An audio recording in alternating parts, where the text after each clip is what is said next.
Hey everyone, it's Mark Ferguson with Investor More, and this is the bar I bought a couple of years ago, maybe a few years ago, but we don't want to say how long it's actually been because it's kind of frustrating because nothing has happened with it in that entire time. Well, something has finally happened with it.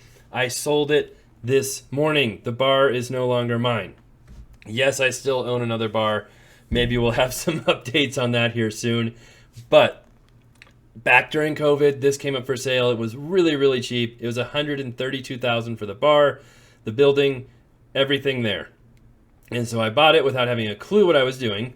Although I own a lot of real estate rental properties and do a bunch of flips, I had never owned a business like this before. And I decided I wanted a brick and mortar business, bought the bar, had plans to remodel it, reopen it, and just rake in the money because we all know bars make a ton of money. Maybe not. So we started that. We did some demolition of the property and actually found some really cool stuff we'll show you here. This is what it looks like when I first bought it. We'll show it to you after we did some demo too. And the bar idea did not work out at all. I'll talk about why. And then I had another brilliant business idea, at least I thought it was brilliant, that did not work out at all either. Finally, I decided it was time to part ways with it and was able to get it under contract. And I was not allowed to say who was buying it or what the business was or anything like that. So I've not talked about it until it's sold. And I think it's okay now because it's kind of public knowledge. But it has sold, and we'll talk about what it sold for and what's going into that business now. This is Alt Colorado, and of course, love the likes, comments, shares, all that. You can let me know good or bad decision on buying this. So sometimes I do buy properties just because they're cheap without really having a plan, and that's usually not a good idea. Sometimes it works out okay, sometimes it doesn't. And this one I kind of have a plan, it still didn't work out that great, and we'll talk about just why, and maybe a lot of you can learn something from my mistakes too. And maybe I should have done some research on bars or something before actually doing this, and it would have saved me some headaches as well, but you live and you learn. All right, so you can see what it looks like kind of beforehand. Came with a lot of that alcohol, but it was all opened. It just been sitting there for months, so we threw almost all of it out. A lot of it, had bugs in it, was not usable anymore. It's just been sitting for so long. I had no idea how much all the equipment and everything cost to get all that set up. I had 2 bathrooms. They were not ADA, which bit us later on, but had been there for 50 some years, so they were allowed to be there as long as you didn't make too many changes. You can see the beautiful bar stools, and it is a very small space. So I think this whole building is like 1,100, maybe 1,200 square feet, which includes the bathrooms, the back storage room, and the bar area. So it's very small. You can see the bathrooms are very, very small, and the whole building needed some work. It was pretty dirty, pretty outdated, and that was one reason why we wanted to redo the whole thing. And you can kind of see there's a furnace, and I think we replaced that and some other things, and there's one of the tiny little storage rooms. So what we did is I had my guys come together. We had a plan to make the bar better, make the seating better. I think I even hired a bar expert who we found online, or someone had recommended to us, to help with the layout of the bar and what the best way to build it was. And he came up with a plan. We didn't really like that plan that much. It was okay, but it was I don't think it used the space much better than we had used it before. And mostly I feel like that plan was him selling us all brand new equipment and making a whole lot of money on that side of it. I don't think he got some pretty fat commissions for that because he wanted us to just redo everything, tear it all out, buy all new equipment, redo all the bar, everything. And so this is a small town, learning from this other bar we have. Not a huge amount of people will come into the bars, so you do have to be very conscious of your costs and how much money you spend and all of that.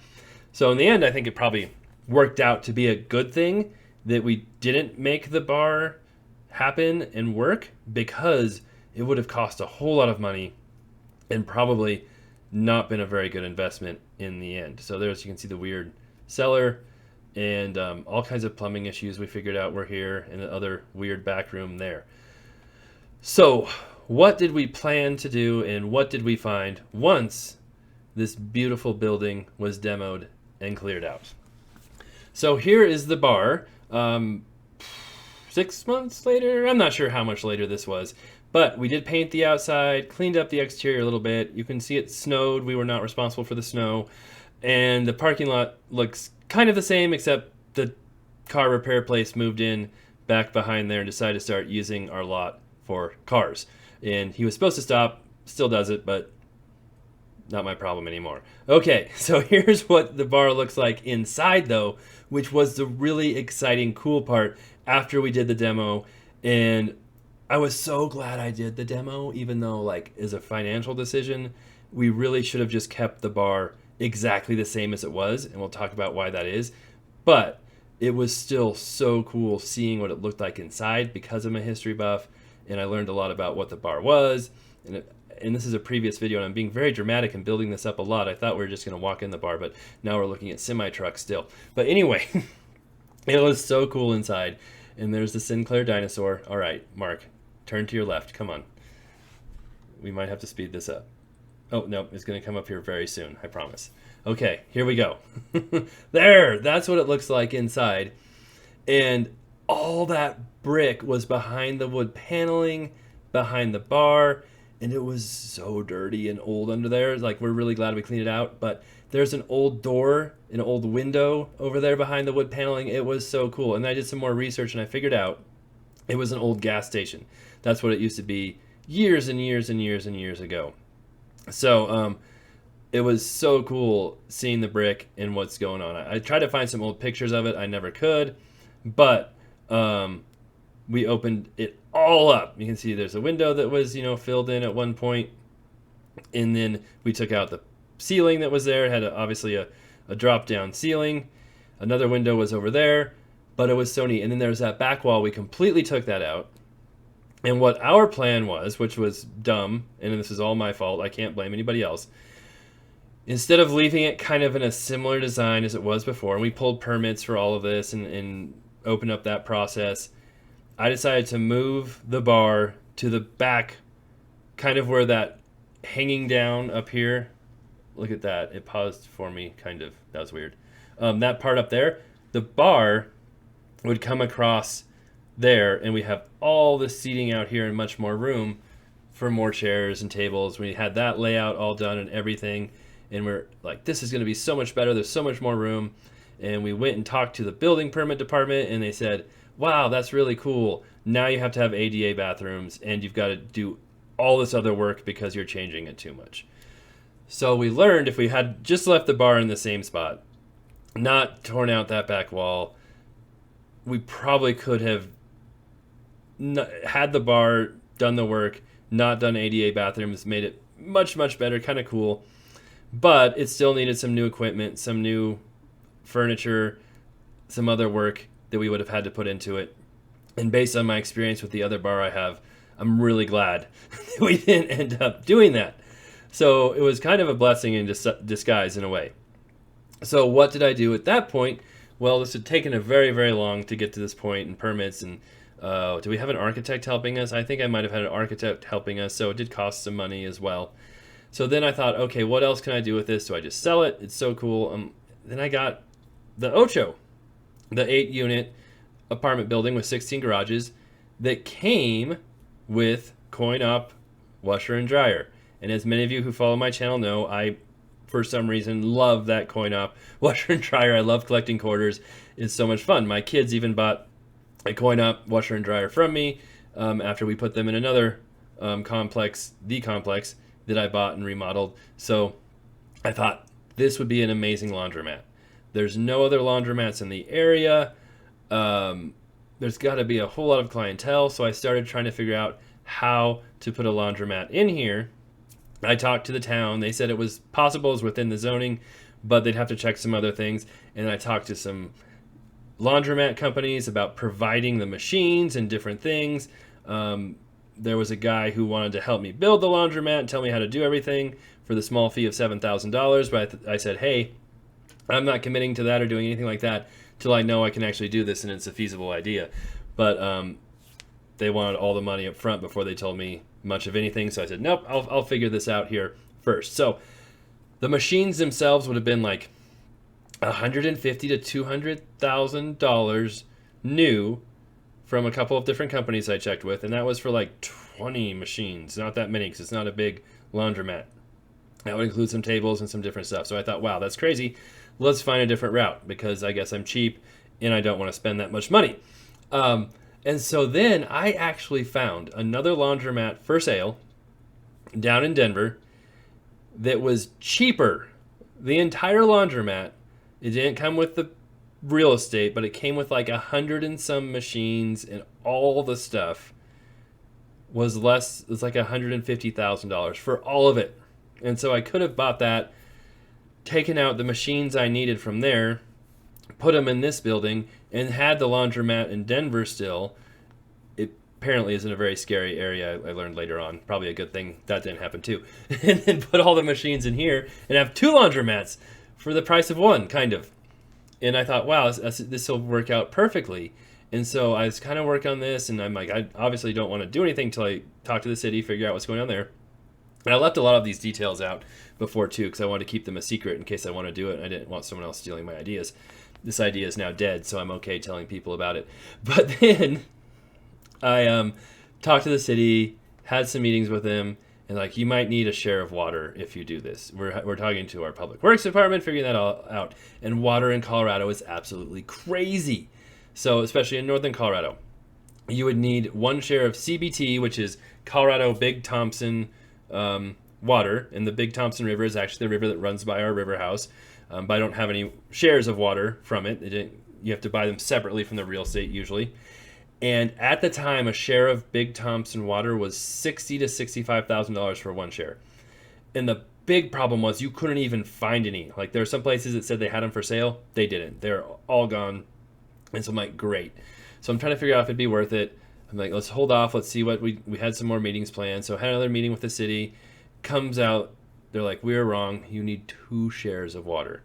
And this is based on the water usage of the laundromat. And I had talked to different people with laundromats, the laundry machine people, trying to figure out how many machines we would have in use and all that. And that's how we came up with these estimates for how much water we'd use, which I think was like around 500,000 gallons a year, if I remember correctly, something like that. And so I had the meeting with the city, and they're like, we're sorry, we were wrong. You need 2 shares of water. So I would have to pay at least $120,000 just in water to get the laundromat approved, plus buying the machines, plus installing everything, plus fixing the building, just doing a whole lot of work. And I had some estimates on how much money it would make and how it would do, but again, it's very hard to tell how it will do until you actually start it. And at that point, I said, no, it's just not worth it. This is too much risk. There's too much money going into this.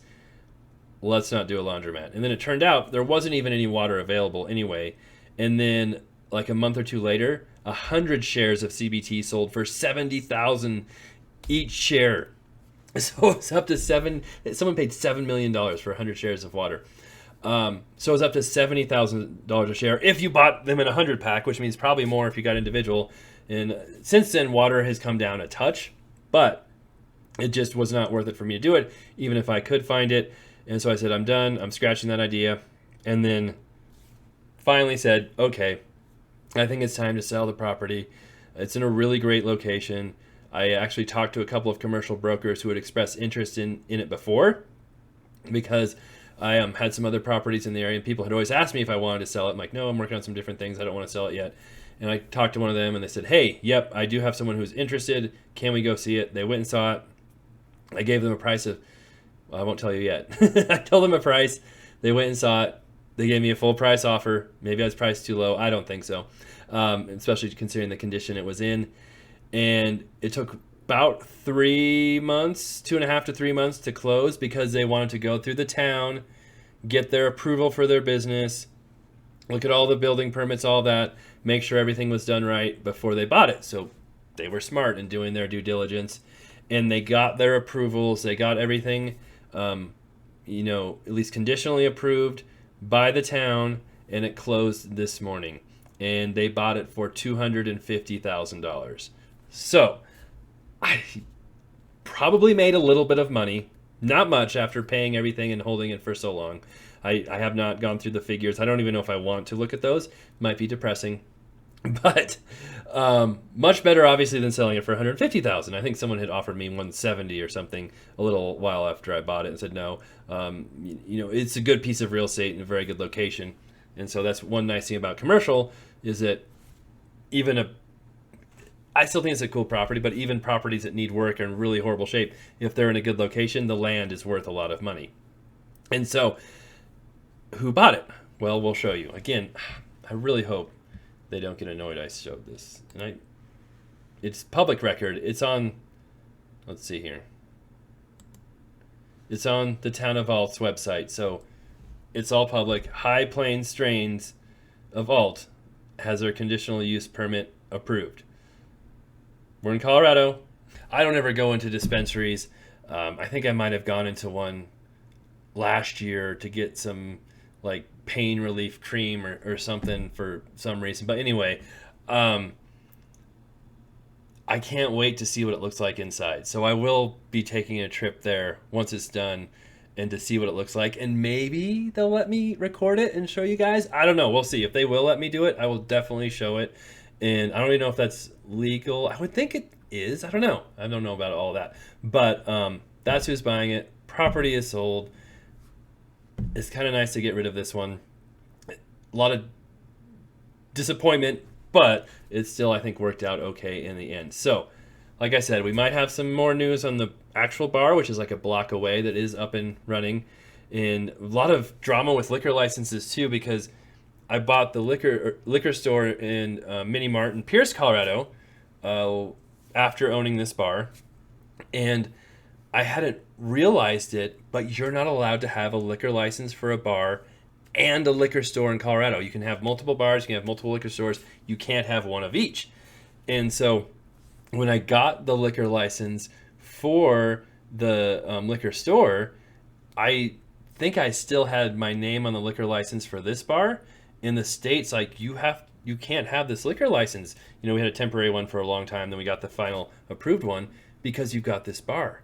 I'm like, it's not a bar anymore, it's not operating. So they made me denounce my liquor license on that bar, get rid of it, so that I could have the liquor store. And then the other bar, I own the building, I don't own the business, someone else operates the business. And so I'm able to own the real estate, but I can't own or operate the business of a bar because I own a liquor store. So there's lots of funky stuff going on in Colorado before all the new funky stuff with landlords and stuff that I talked about in one of my most recent videos. So that's the plan. I also have the old restaurant building that I've showed a couple times. It is all fixed up. The stucco's done, the roof's done, and I'm probably going to put that up for sale too. We'll see how that goes, and I'll show a video of that soon too. So if you have not subscribed yet, now is a good time because you can see all kinds of exciting stuff coming up. And of course, we'll still have our flips. We've got a couple more flips that will be done here soon, and other businesses going on in commercial real estate and all kinds of fun stuff. So thanks for watching. Hope you guys enjoyed it. Let me know what you think of this business going in, or my ineptitude at starting my own business here, or any other things you want to talk about. Take care.